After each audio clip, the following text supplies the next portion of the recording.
Alhamdulillahilladzi arsala rasulahu bil huda wa dinil haqq liyudhhirahu 'ala dini kulli kafa billahi syahida. Asyhadu an la ilaha illallah wa asyhadu anna Muhammadan abduhu wa rasuluh. Para pemirsa yang dirahmati Allah Subhanahu wa taala, Allah Subhanahu wa taala pernah menyebutkan dalam salah satu ayatnya di mana Allah Subhanahu wa taala menyebutkan innahu kana dzaluman jahula. Sesungguhnya manusia dalam kondisi yang amat zalim dan amat bodoh. Hal tersebut termaktub dalam surat Al-Ahzab ayat ke-70.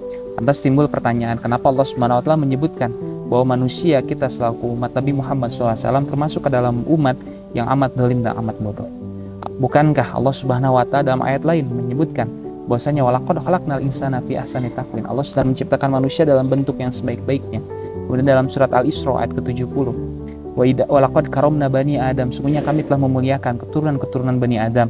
Wa hamalnahul fil barri wal bahri wa razaqnahum minat thayyibat, dan telah kami berikan rizki yang begitu banyak, rizki yang diberikan itu dari hal-hal yang baik-baik. Wa fadalna 'alal kasyirin, dan telah memberikan berbagai macam kelebihan mimma khalaqna tafdila, dibandingkan dengan makhluk-makhluk Allah Subhanahu wa taala yang lainnya.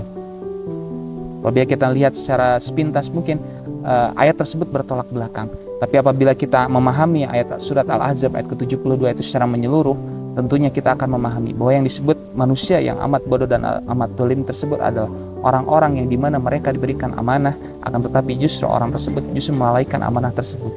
Banyak orang-orang saat ini yang dimana orang-orang tersebut justru melalaikan amanah mereka. Mereka menganggap bahwa amanah yang diberikan kepadanya itu hanya sekedar formalitas saja. Amanah yang diberikan kepada mereka hanya sekedar untuk dilaksanakan saja. Seyogianya kita selaku umat muslim harus mengetahui dalam surat Az-Zariyat ayat 56, wa ma khalaqtumul jinna wal insa illa liya'budun, kita diciptakan oleh Allah tidak lain adalah untuk ibadah kepada Allah Subhanahu wa taala. Perintah ibadah itu merupakan suatu hak yang dimana hak tersebut harus kita berikan, kita selaku hamba kepada Sang Khalik, kepada Sang Pencipta. Dan tentu itu adalah amanah yang diberikan kepada kita. Maka seyogianya di bulan Ramadan ini, di bulan Ramadan yang suci ini, banyak magfirah, banyak keberkahan, banyak rahmat yang Allah SWT berikan kepada kita. Kita harus mengambil pelajaran, kita harus memaksimalkan waktu momentum di bulan Ramadan ini atas amanah yang Allah SWT berikan kepada kita. Allah mengamanahkan kepada kita sebagai seorang pemimpin. Allah mengamanahkan kita untuk senantiasa beribadah kepada Allah, untuk menjalankan hak-hak kita beribadah di depan Allah Subhanahu wa taala. Hadirin ihwatul iman yang dimuliakan Allah Subhanahu wa taala, Dr. Wahbah Juhaili telah menafsirkan kata amanah itu disebut sebagai at-taklifu syar'i, bahwa yang disebut dalam surat Al-Ahzab ayat ke-72 ini diantaranya adalah beban ibadah. Bagaimana kita selaku umat muslim, bagaimana kita selaku umat Nabi Muhammad SAW diberikan beban oleh Allah Subhanahu wa taala untuk menjalankan berbagai macam ibadah.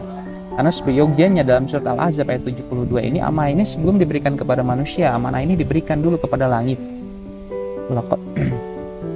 Inna aradna amanatan, sungguhnya kami telah memberikan amanah ala samawati, kepada langit, wal ardi, dan bumi, wal jibal, pada gunung-gunung, fa'abaina, akan tetapi mereka menolak, an yahmilnaha wa ashfaqna minha, mereka berkata bahwa berat ya Allah atas amanah yang Engkau berikan ini, tapi ketika diberikan kepada manusia, wa hamalnahul insan, oleh manusia itu diterima.